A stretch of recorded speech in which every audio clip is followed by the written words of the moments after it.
es la doctora Gaby.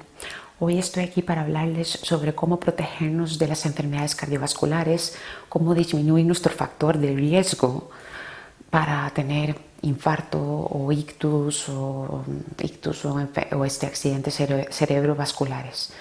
En fin, todos hemos escuchado de algún caso, tenemos inclusive algún amigo conocido que estaba o que tenía 30 y pico años, casi 40, pero igual unos 35, y ya tuvo su primer infarto o ya tuvo un ictus.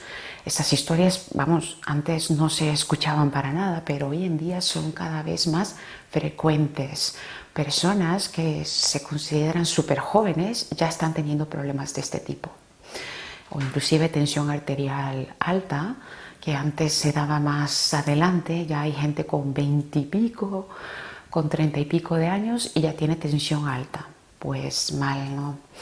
Muy mal, porque si tenemos una expectativa de vida de 70 y pico, 80 y pico años, pues hoy en día estamos hablando que esta gente que ya ha tenido un infarto a los 30 y pico, no sé si llegará a los 80 y algo, ¿no? Entonces, hablemos un poco de los factores de riesgo cardiovascular. Están los tradicionales y los no tradicionales.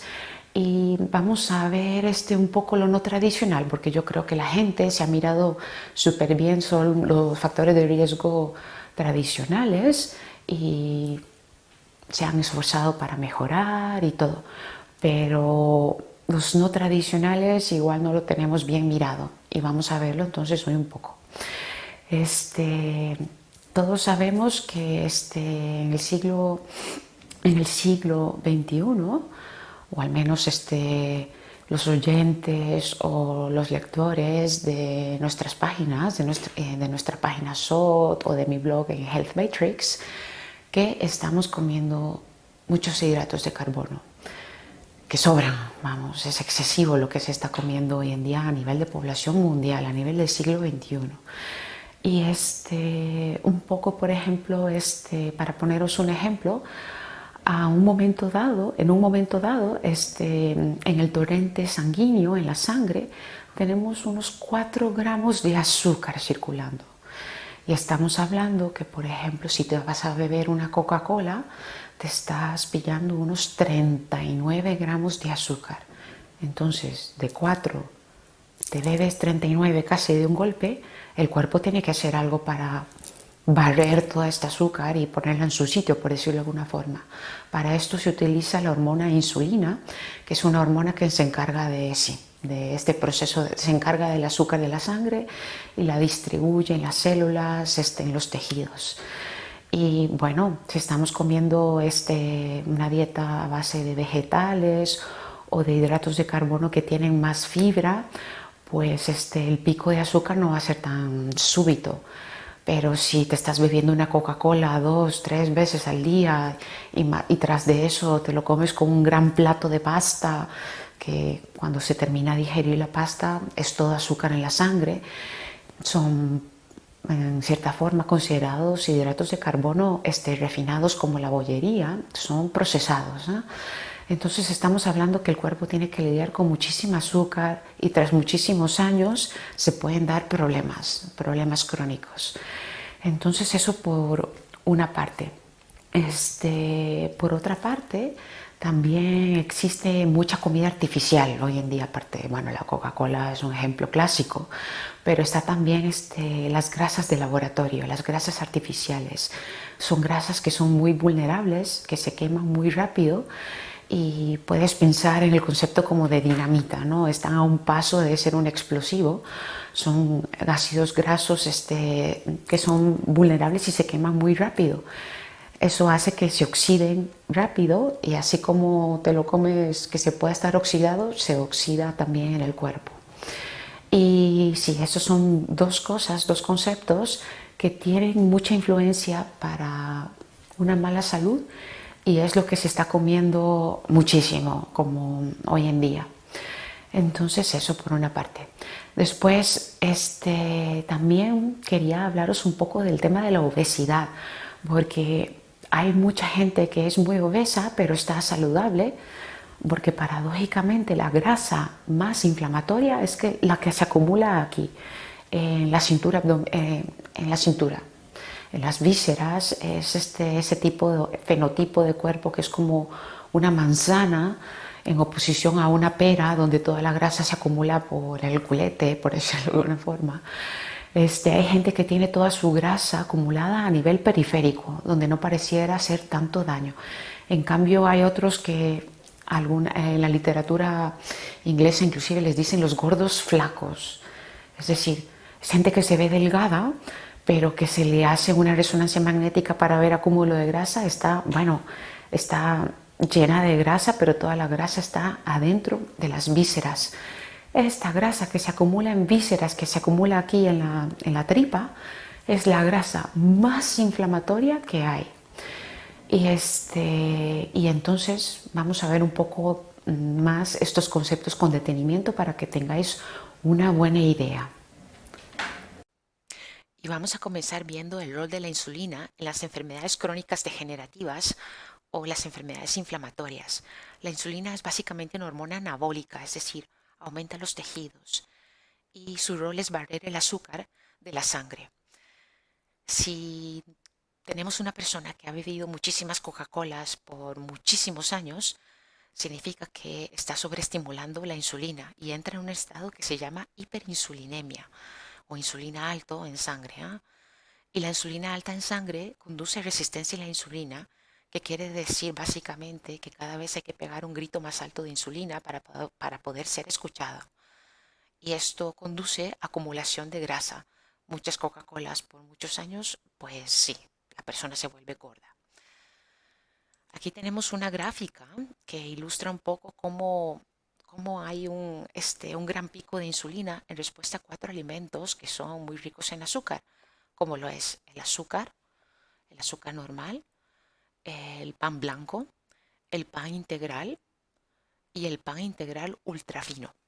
Pues los cuatro alimentos aumentan la insulina un 400%, pero sobre todo el pan integral, que es el tercero de la línea, el que tiene el triangulito con el pico para arriba.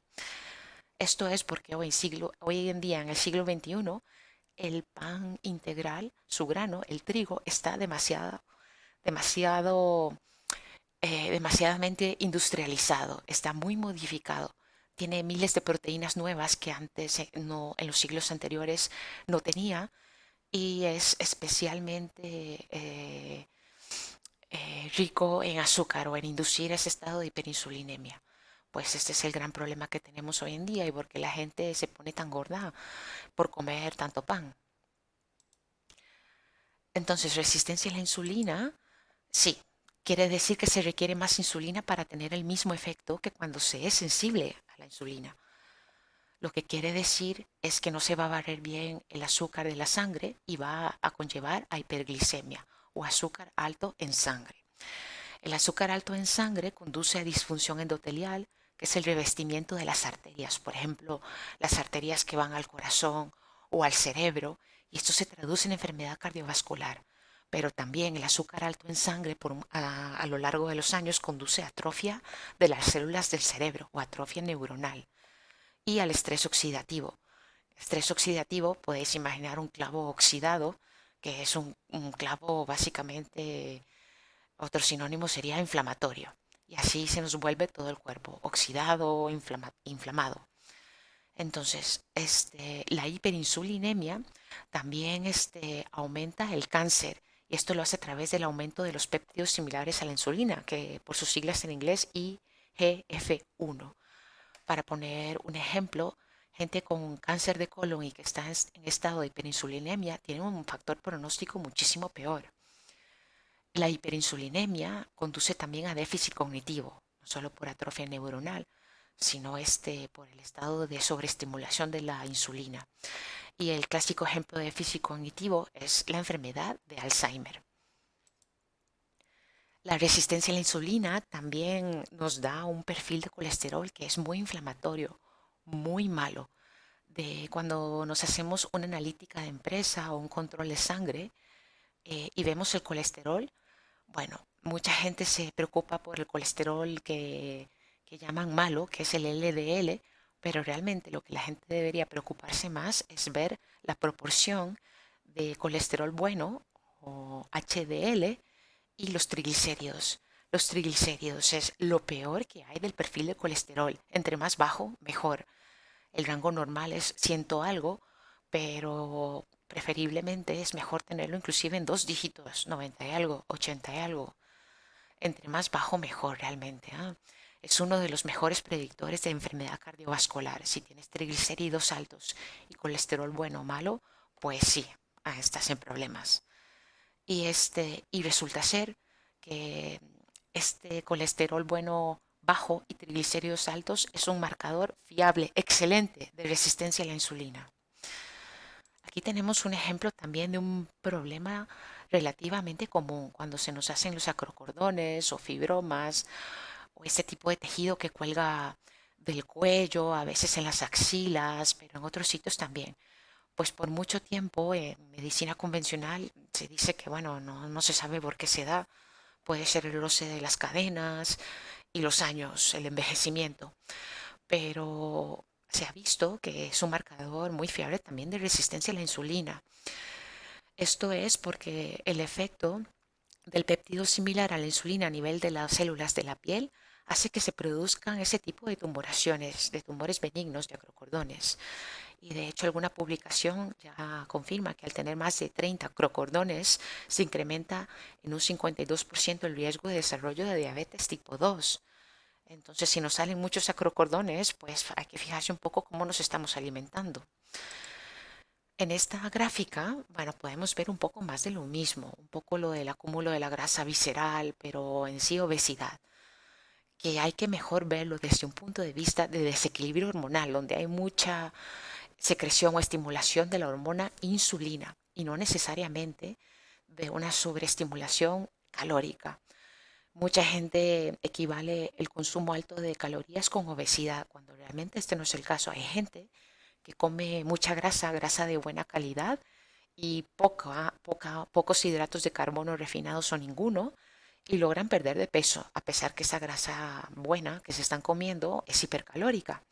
Y eso es un poco por el concepto hormonal que hay detrás del acúmulo de grasa.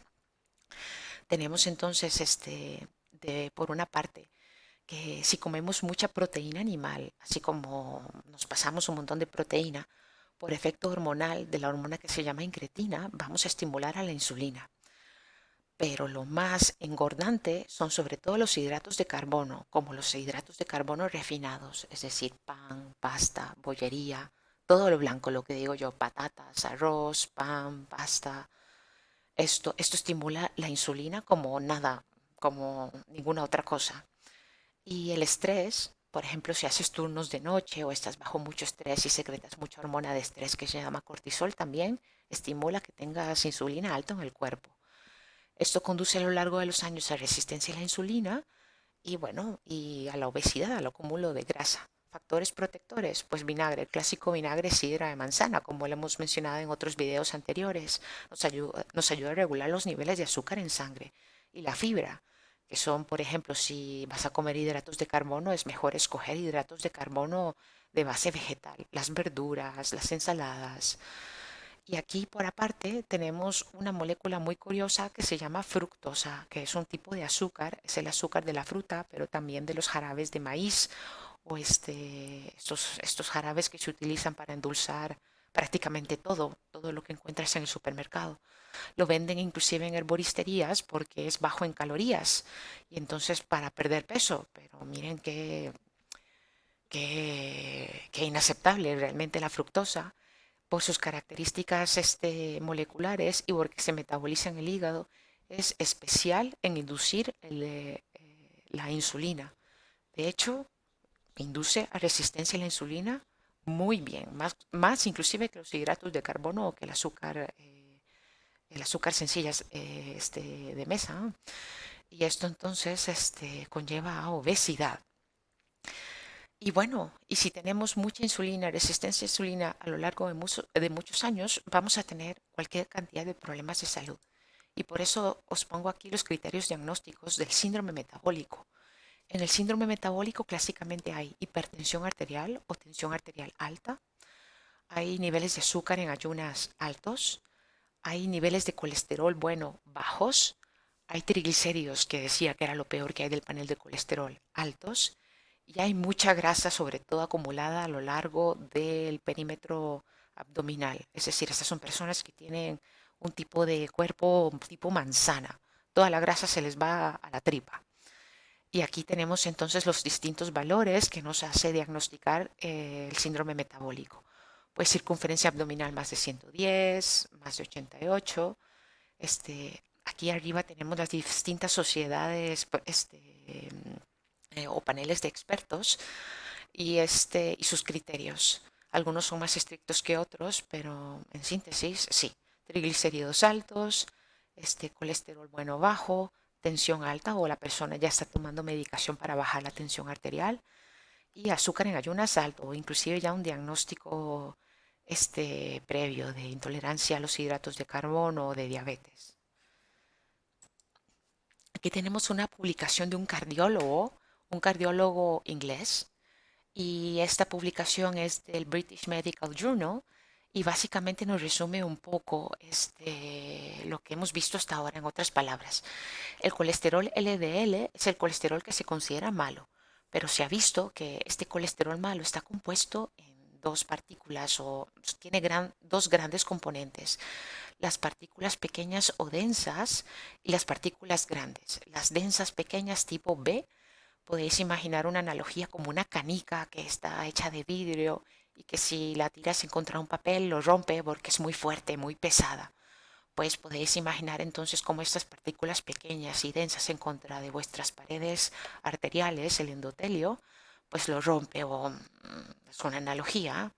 Y entonces este tipo de colesterol sí que está implicado en la enfermedad cardiovascular. Pero en general, ningún estudio apoya la asociación entre la ingesta de grasa saturada, que es una grasa animal, sobre todo un animal ha sido que se ha alimentado de césped, que es de cultura biológica, y el riesgo cardiovascular. Es más, pareciera haber un factor de protección. Si comes grasas de muy buena calidad, grasas buenas, estás protegido, a pesar que te suba el LDL, porque significa entonces que tu LDL no está hecho de esas partículas densas, sino de las partículas grandes, que es más como la analogía de un balón de playa de estos llenos de aire que rebotan muy fácil en contra un papel o la pared. Pues son partículas antiinflamatorias prácticamente. Y aquí tenemos entonces que la evidencia científica está apuntando al azúcar o los hidratos de carbono como el factor de riesgo independiente para el síndrome metabólico, que es lo que habíamos visto antes de nuestro clúster de tensión alta, azúcar en ayunas alto, triglicéridos altos, colesterol bueno bajo y aumento de la circunferencia abdominal. Bueno, vemos un poquito más esto de la fructosa, al menos brevemente, porque es algo que se vende inclusive en herboristería como bajo en calorías. Y entonces, bueno, para los postres, para poder bajar de peso, pues todos tengo malas noticias. La fructosa se encuentra como edulcorante aislado entonces en herboristería o como componente de la sacarosa, el sorbitol. Os invito a leer etiquetas en el supermercado para que veáis cuántas cosas contiene sacarosa o sorbitol. Está también en los siropes tipo glucosa fructosa, en lo que en inglés le llaman el high fructose corn syrup, que en Estados Unidos ha habido un pico enorme desde los años 80, 90 del consumo de este sirope de glucosa fructosa, y ha coincidido con el pico epidemiológico tan grande que tienen de obesidad. Como os decía, tiene bajas calorías, inclusive un menor índice glicémico, y esto es un menor índice de estimulación del azúcar, pero esto es muy engañoso. Esto no significa que no nos va a subir el azúcar o no va a estimular la insulina. Al contrario, por tener un metabolismo en el hígado, hace que todo exceso de fructosa que no se utilice energéticamente en el momento se acumule en forma de grasa. Y como os decía, se encuentra en las bebidas azucaradas, en los yogures, mermeladas, bollería, en muchas cosas que encontráis en los supermercados, inclusive hasta las carnes se las ponen. Y como os decía, en Estados Unidos ha habido un pico de consumo a partir de la década de los 70 y ha coincidido con el pico de obesidad que han tenido. veamos un poco la similitud que tiene este tipo de azúcar de fructosa con el etanol, que es el alcohol. Pues hay gente que es alcohólica o que bebe mucho alcohol y gente vulnerable que realmente le sienta muy mal el alcohol, pues van a tener problemas de salud diversos, varios, como tensión alta, problemas del corazón, se les hace el corazón muy grande, tienen problemas de colesterol, tienen picos de triglicéridos súper altos, tienen problemas que pueden terminar con pancreatitis, se pueden volver obesos, malnutridos, tienen grasa en el hígado, que se llama en medicina convencional esteatosis hepática alcohólica, y sí, y son adictos. Pues tenemos todo un equivalente de la fructosa que da un poquito de lo mismo. Tensión alta, infartos del corazón por problemas de colesterol o por resistencia a la insulina, problemas de triglicéridos altos, pancreatitis, malnutrición, hígado graso. Y esto es porque son dos moléculas muy similares. Las dos se metabolizan en el hígado y las dos inducen a la resistencia a la insulina, que conlleva a problemas de salud. Aquí hay un apartado muy pequeño que dice ácido úrico, que alto en este caso. Mucha gente relaciona el ácido úrico o la gota, el estado de tengo el ácido úrico o hay gota en mi familia o he tenido gota. Lo relacionan con la ingesta de carnes, de camarones. Pues no, os tengo noticias. El ácido úrico es parte de síndrome metabólico. Si una persona tiene resistencia a la insulina, puede ver niveles altos de ácido úrico en sangre. Y no es por comer mucha carne, es por comer muchos hidratos de carbono o alimentos que estimulan la hormona insulina. Bueno, y aquí vamos a ver entonces una analogía típica de por qué se nos acumula la grasa en las vísceras, en la circunferencia abdominal. Pues entonces tenéis que pensar en el foie gras, que literalmente traducido del francés al español es hígado graso.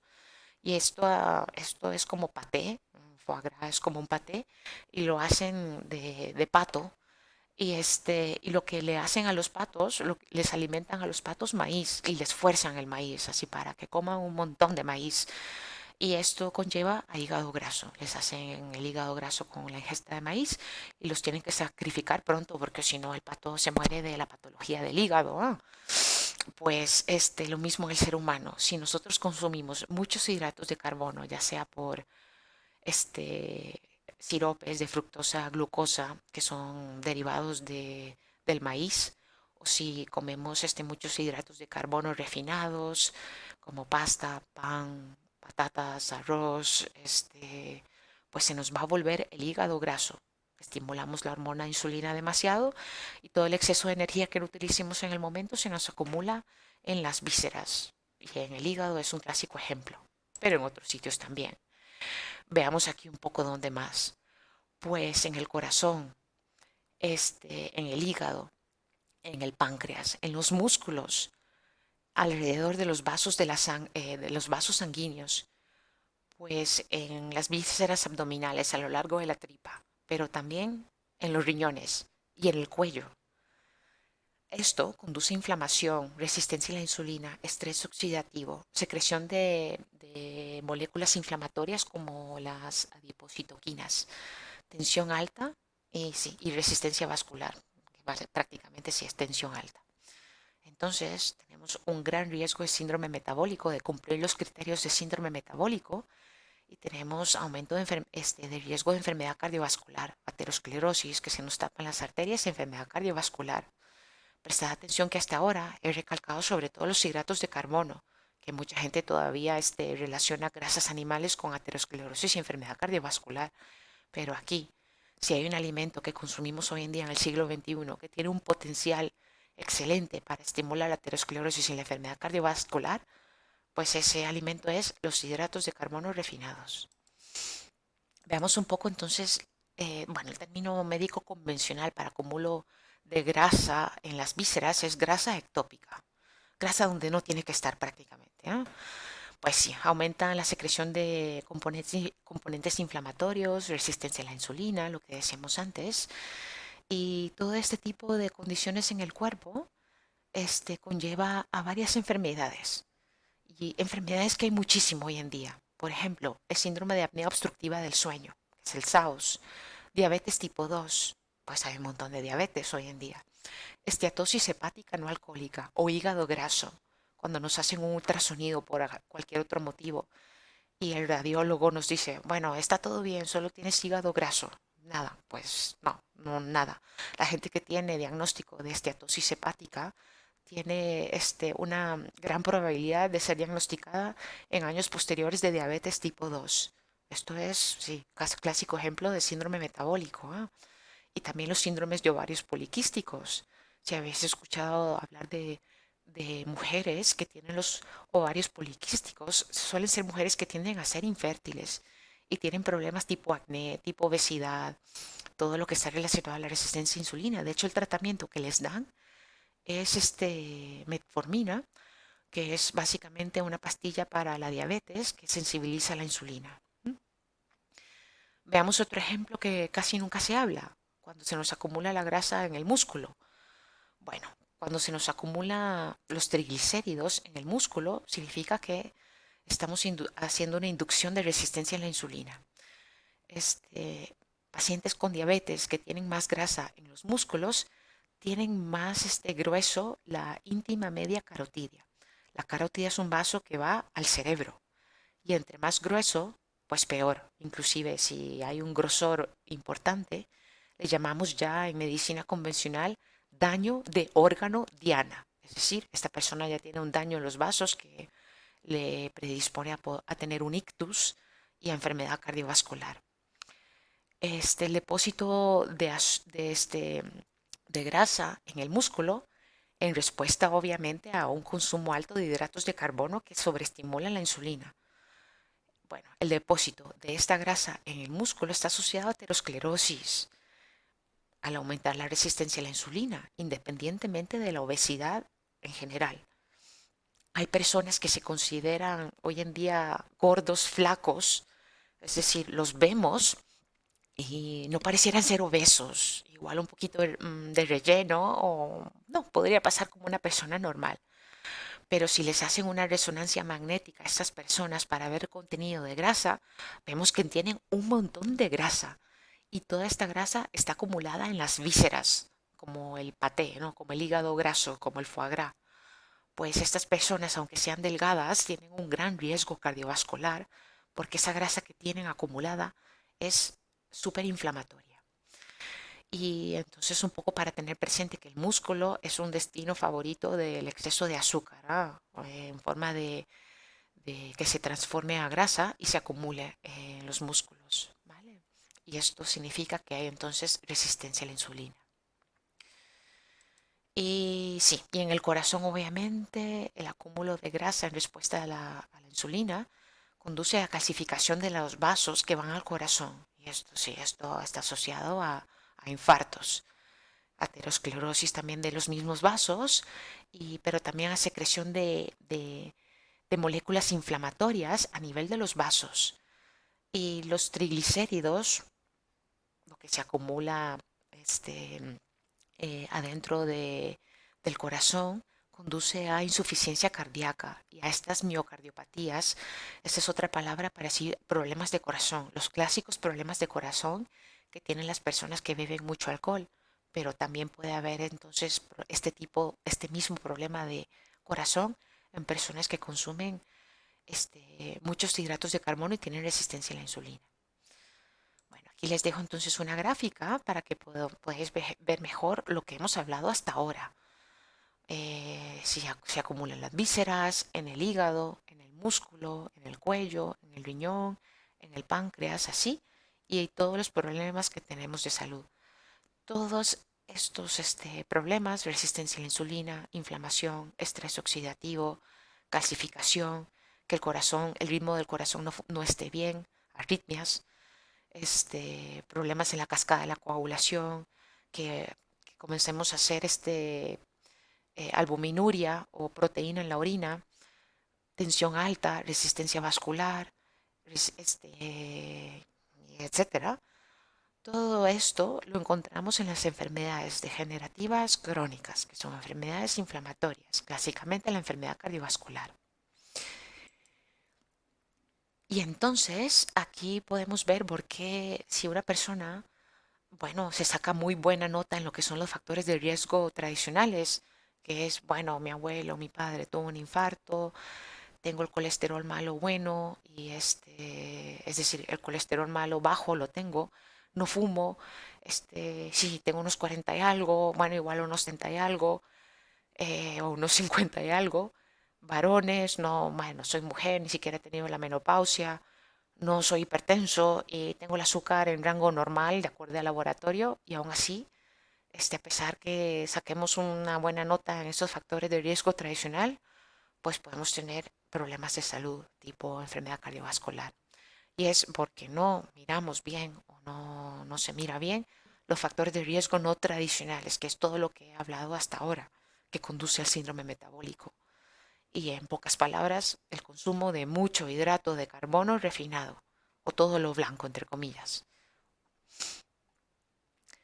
Y si a esto le sumamos lo de las grasas hidrogenadas, que son grasas inflamatorias de laboratorio, sintéticas, no animales, pues peor. Las grasas trans de productos animales no tienen un perfil adverso, no tienen un efecto adverso en el colesterol, pero las que son de aceites hidrogenados, es decir, aceites sintetizados químicamente, por ejemplo, margarina y aceites vegetales, sí que tienen un efecto desfavorable en el perfil del colesterol. Aumentan los marcadores inflamatorios, inducen la disfunción endotelial y sí, aumenta la proporción de colesterol malo versus bueno y colesterol total versus colesterol bueno. Todos los aceites vegetales son ideales más bien para las ensaladas, pero no para cocinar con aceites con ellas, ¿eh? Excepto aceite de oliva para temperaturas medias bajas está bien y aceite de coco para cocinar con temperaturas altas.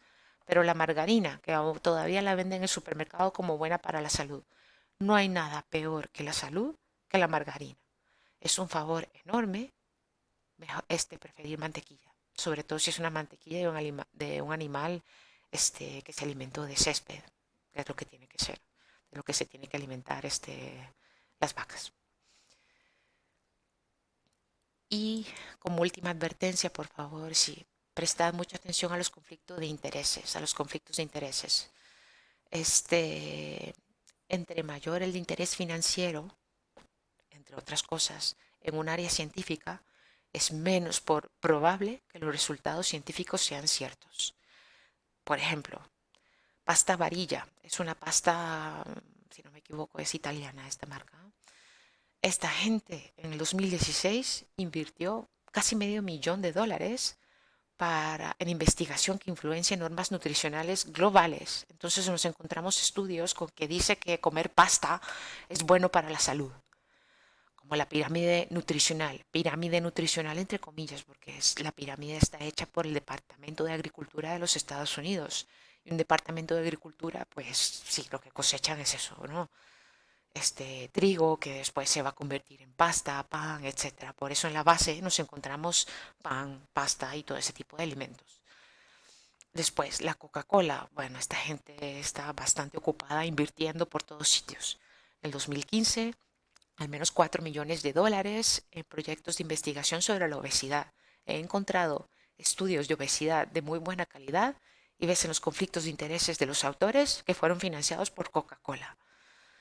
En el 2015 también se reveló que Coca-Cola había gastado en los últimos 5 años 8,9 millones de libras esterlinas financiando científicos de alta calidad, haciendo investigaciones importantes. Coca-Cola, Pepsi patrocinaron al menos 96 organizaciones entre el 2011 y el 2015. Y una de ellas es la American Diabetes Association, lo que es inaceptable. También la Fundación de Investigación de Diabetes de Jóvenes. ¿Ah? Esto es inaceptable porque hay un vínculo establecido entre la diabetes y el consumo de ese tipo de refrescos. Coca-Colas, bueno, en fin. Aquí por último os pongo una ilustración de lo que no habría que comer. Aquí hay carne porque seguro en la etiqueta habrá fructosa añadida. Pero todo lo que nos encontramos en las máquinas, pues no, casi que mejor que te bebas el agua y ya está, ¿no? Los donuts, los cereales, pero enlatados que les agregan azúcares añadidos, los chocolates, todo. Si veis bien, alrededor del 80% de las cosas en el supermercado, pues no debería ser parte de una alimentación saludable. ¿Vale? Bueno, espero que esta información os haya sido útil para tomar mejores decisiones sobre cómo alimentarse, pero también qué mirar más cuando vais a realizar una analítica de empresa o una analítica, un control anual o general, para tomar mejores decisiones sobre cómo mejorar la salud en general. Muchas gracias. Hasta luego.